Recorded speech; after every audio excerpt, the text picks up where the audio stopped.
მოგესალმებით მეგობრებო, ვინც ეს დღეები აგრძნობთ თაბრუსხოვას, წნევებს, უძილობის პრობლემებს, ყელის სიმშრალეს, მინდა გითხრათ, რომ ამას აქვს თავისი განსაკუთრებული მიზეზი და ეს ყველაფერი მე აღმოაჩინე რამდენიმე დღის წინ. მიუხედავად იმისა, რომ ვამოწმებ ხოლმე პერიოდულად MSN-ს, სადაც შეგვიძლია სხვადასხვა მონაცემები გადავამოწმოთ, რაც შეეხება ამ მინც, რამდენიმე დღე არ შევსულვარ და აღმოჩნდა, რომ ჯობდა შევსულიყავ, ვინაიდან ნახეთ რა ხდება საქართველოში. ეს არის მეგობრებო MSN-ი, MSN ზოგადად არის Microsoft-ის ვებ პორტალი და აპლიკაციების მთელი კოლექცია და ერთ-ერთი ესეთი არის ეს საიტი, არის ამინდის პროგნოზი და არა მხოლოდ ამინდის პროგნოზი, აქ არის სხვადასხვა მონაცემები, ტემპერატურა, ტენიანობა, რადარი, ღრუბლები და ასე შემდეგ და მათ შორის ერთ-ერთი ეს არის ჰაერის დაბინძურება და თურმე ბოლო რამდენიმე დღეა მეგობრებო აღმოსავლეთ საქართველოში არის კატასტროფულად დაბინძურებული ჰაერი.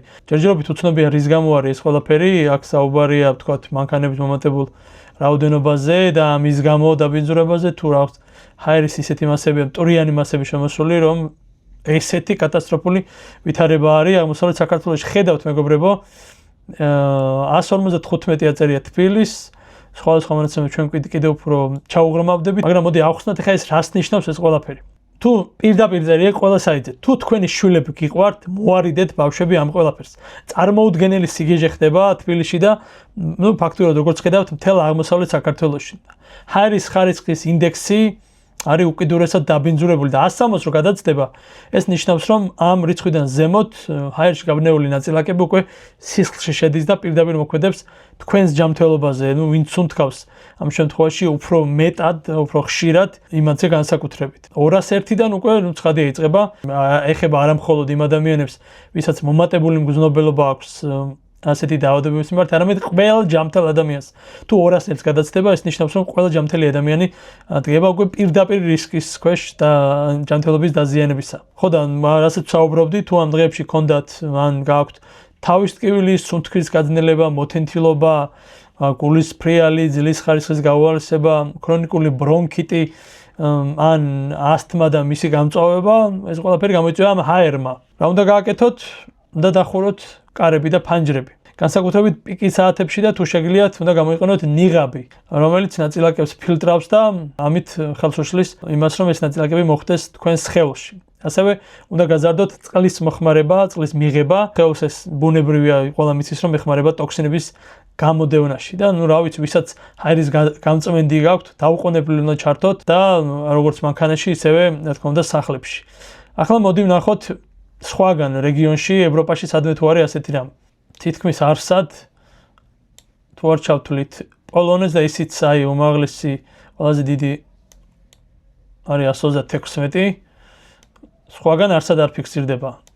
ინდოეთში ხედავთ რაც ხდება, ჩვენ დავუბრუნდეთ ისევ საქართველოს და რეგიონს ზოგადად ხედავთ აღმოსავლეთ საქართველო და სომხეთი და აზერბაიჯანის ნაწილი არის მსგავს სიტუაციაში. კარგი, ახლა მოდი გადავხედავთ მსოფლიო სამედიცინო საიტებს და გავარკვიოთ რას გვეუბნებიან ისინი. პირველი რაც წერია არის ის, რომ ვიფიქრებთ, რომ ჰაერის დაბინძურების მიმართ უსაფრთხოდ ხართ თუ ხართ ჯანმრთელი. არ ფიქრობთ ასე, ჰაერის დაბინძურებამ შესაძლებელია საფრთხე შეექმნას ნებისმიერ ადამიანს, იმისგან დამოკიდებულად რაიმე ქრონიკული დაავადება გაქვთ თუ არა. თუმცა რა თქმა უნდა ჰაერის დაბინძურების მაღალი რისკი ემუქრება ისეთ კატეგორიას ადამიანებისა, როგორც არიან ბავშვები, ახალგაზრდები და ორსულები და რა თქმა უნდა განსაკუთრებით ქრონიკული დაავადებით დაავადებული ადამიანები. პირდაპირ წერია, რომ თუ დღის ჰაერის ხარისხის პროგნოზი ნარინჯისფერი ან უარესია, შეცვალოთ თხის გეგმები და ნაკლები დრო გაატაროთ ასეთ გარემოში და საქართველოში როგორც ხედავთ, პირდაპირ წითელი დონეა ჰაერის დაბინძურების. შემდეგი რაც წერია არის ის, რომ ღია ცის ქვეშ უნდა მოერიდოთ ვარჯიშს. გასაგებია რატომაც, იმიტომ რომ ამ დროს სუნთქვა ღრმა ხდება და უფრო სწრაფი და ეს შესაბამისად იწვევს უფრო დიდი რაოდენობით დაბინძურებული ჰაერის შესუნთქვას. ახლა ვნახოთ მოდი შემდეგი ინსტრუქცია. შემდეგი ინსტრუქცია ეს არის, რომ მიიყევით ჰაერის ხარისხის შესახებ გაფრთხილებებსო. და მე ვერანაირი გაფრთხილება ჯერჯერობით ვერცერთ საიტზე ვერ ვიპოვე და თუ თქვენ ნახეთ რაიმე გაფრთხილება მთავრობის მხრიდან, დაწერეთ კომენტარებში ლინკები ან რამე განცხადება, რომ ასეთი გაფრთხილება არსებობს. შემდეგ, როგორ უნდა მოიქცეთ ასე დროს. დოქტორი სოლანკი გვიჩვენებს, რომ კარის მცირე ხნით გაღებაც კი არა ჯანსაღ ჰაერს შემოიტანს და ამას დოქტორი სოლანკის გაფრთხილება, რა თქმა უნდა, ისაც არ ჭირდება ეს ყველაფერი, სადაც ცხადია. ამის შემდეგი რეკომენდაცია არის კონდიციონერის ჩართვა და ეს ეხება არა მხოლოდ როგორც აღვნიშნე ავტომობილს, ასევე სახლს და ავტომობილში განსაკუთრებით გაითვალისწინეთ, რომ ჩართოთ შიდა ჰაერის რეცირკულაცია, ისევ შიდა ჰაერი რომ ტრიალებდეს და არა გარე ჰაერი და ამისთვის არ არის საჭირო რომ ახალი ავტომობილი თანამედროვე ავტომობილი ყავდეთ 90-იანი წლების ავტომობილებსაც შიდა ცირკულაციის ღილაკი აქვს და იმას რო დააწვევით ჩაერთვება შიდა ცირკულაცია. შემდეგ ეს უკვე არის ფილტრები და ეს არის HEPA ფილტრი, პირველ რიგში ეს არის მაღალი ეფექტურობის ნაწილაკოვანი ჰაერის ფილტრი, რომელსაც შეუძლია ნაწილაკების და ალერგენების შეკავება. თუმცა სოლანკი გვირჩევს რომ ამის გარდა სხვა ტიპის გამწმენდები, მაგალითად ოზონის წარმომქმნელი და შიდა ჰაერის ხარისხის გაუმჯობესების ეგრეთ წოდებული ფილტრები არ გამოიყენოთ და გამწმენდები არ გამოიყენოთ, ეს პირიქით მოქმედებს ამბობს ის. ვარჯიშზე უკვე ვისაუბრეთ და ნიღბის დარება. თუ აუცილებელია რომ დიდი ხანი გიწევთ გარეთყოფნა, უნდა გამოიყენოთ N95 ნიღაბ. ეს კარგად იცავს ჰაერის ნაწილაკების შეღწევისგან ადამიანის ორგანიზმს. ასე დროს რა თქმა უნდა, ჩემგან კი არა, შესაბამისი ორგანოებისგან პირდაპირ მოწოდება უნდა კეთდებოდეს, რომ ფილტრიანი რესპირატორები ატარონ, მაგრამ რა ვიცი ხა, ასეთი მოწოდება ჯერჯერობით არ გაკეთებულა და მაშინ თქვან ეს ინფორმაცია, რომელსაც ავრცელებს Microsoft-ი და სხვა ორგანიზაციები ტყუილია თუ მართალია, რა ვიცი, ეგეთი სიგიჟე რო თქვათ, ან ერთი ტყუოდეს, ან მეორე არ ამგონია რომ რეალური იყოს. და ჯანსაღი არის რომ უმნიშვნელოვანესია და ამ ჯანსაღი არის სულ თქვა რომ არის უმნიშვნელოვანესი ადამიანის ორგანიზმისთვის ეს ყველასთვის არის ცხადი და რას იწვევს ასეთი არის სულ თქვა რა ვიცი ამ ვიდეოში არ ვისაუბრებ. შემდეგი რეკომენდაცია რაც ვიპოვე უცხოურ საიტებზე ის არის რომ ხელისუფლებას აცნობეთ და უთხარით რომ შეშფოთებული ხართ ჰაერის დაბინძურების გამო თქვენს ჯანმრთელობაზე შესაძლო ზემოქმედებითო. და მათმა მხარი დაუჭირონ უფრო ყარ კონტროლს, ყარ და მკაცრ კონტროლს თქვენს ქვეყანაშიო და რა ვიცი ხა, ამაზე აქცია რო გამართოს ვინმემ, ხო არ მოგიდგენია რა მოხდება, ეგრევე ნაცი და ლიბერალი ხარ, რომელიც რაღაც გარემოზე ზრუნავდა რა უაზრობები, ეგრევე იარლიყები გამზადებული აქვს. არა და ამ დროს ჯანმრთელობა შეირყა მეგობრებო საქართველოს მოსახლეობის ისედაც იცლება ქვეყანა და ვინც რჩება ამ ქვეყანაში, ისინიც აი ასეთ ჰაერს უნთქავენ, როგორც აღმოჩნდა. ამიტომ სულ ეს არის მეგობრებო, თვალყური მიადევნეთ ჰაერის ხარისხს და დაიცავით თქვენი ჯანმრთელობა, დაიმახსოვრეთ ეს საიტი, გამიწერეთ ჩემი არხი და შეამოწმეთ პერიოდულად როგორი ხარისხის ჰაერი არის საქართველოში და არა მხოლოდ ჰაერი, სხვა თემებიც მნიშვნელოვანია რომ თქვენი ყურადღების ქვეშ მოექცეს, იმიტომ რომ ეს ყველაფერი, რა ვიცი, ეხება ადამიანების ჯანმრთელობას. ჯანმრთელობას, რომელიც არის ყველაზე მნიშვნელოვანი ნამდვილად. დიდი მადლობა კიდევ ერთხელ მეგობრებო და ვიდეოს ბოლოს გთავაზობთ თელ განხილვას, ანუ საქართველოს მასშტაბით სად როგორი ჰაერის დაბინძურება არის MSN-ის, ანუ Microsoft-ის მიხედვით. დავიწყოთ აფხაზეთიდან. აფხაზეთში არის MSN-ის მიხედვით ჰაერის დაბინძურების ნორმალური დონე, ანუ არ არის დაბინძურებული. გადავიდეთ სამეგრელოზე, სამეგრელოშიც არის საშუალო სადღაც 60-დან 70-მდე. კი ბატონო.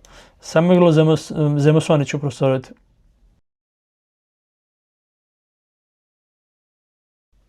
ან არ არის, ან საშუალო არის დაბინძურების ხარისხი. რაც შეეხება გურიას. გურიაშიც 60-დან 70-მდე, ანუ საშუალო. რაც შეეხება აჭარას, აქ უკვე 57 მაღალმთიანში უფრო მაღალია. ამ წუთისთვის ეს არის შუა დღე 28 ნოემბრის. გადავიდეთ იმერეთზე, მეგობრებო. იმერეთში უფრო დაბინძურებულია 70 წდება. ქუთაისში არის 72 ხედავთ. ზესტაფონში 77, აქეთ უფრო და უფრო იმატებს. ხარაგაულში უფრო მეტია, 80 კაცთა. ახალციხეში, სამცხე-ჯავახეთში არის 70-დან 80-მდე. ქართლი, გადავიდეთ შიდა ქართლზე, მეგობრებო. ეს უნდა იყოს ხაშური, ხაშურში არის დაახლოებით 90 და აქეთ უფრო იზრდება, რაც უფრო უახლოვდებით თბილისს. გორში არის 126 მეგობრებო უკვე. დაბინძურების ხარისხი ჰაერის. კასპში 150. აქეთ საგურამო ნატახტარი 150. 150 რო ცდება ეს უკვე არის ჯანმრთელობისთვის საფრთხე. თბილისში არის 155 ცენტრალურ რაიონებში. ვაკეში 159, დაწმინდა 157. სამგორი 155. სხვა რიჭამია 158. რაც უფრო აღმოსავლეთით გადავდივართ, უფრო იმატებს 160 არის გარდაბანში, 162 მარნეულში, სადახლოში 168. კახეთის რეგიონსაც შეეხება. აქ არის დაახლოებით 156-დან. დაახლოებით 150-ის პარკლებში თუ არ ჩავთვლით ჩრდილოეთ კახეთს, სადაც არის შედარებით ნორმალური სიტუაცია,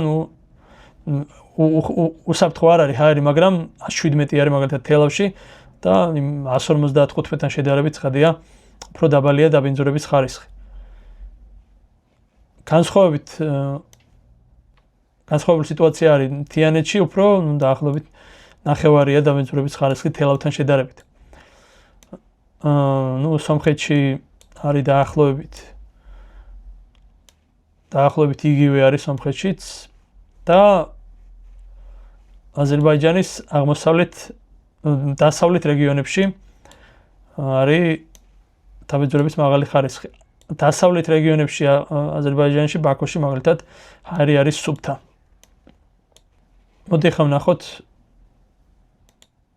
ცოტა ადრე, ეს არის გუშინდელი მონაცემები, მეგობრებო, გუშინაც ასეთია, მეტი უკან ვეღარ ახვევს, შეუძლია ერთი დღით გადახვევა.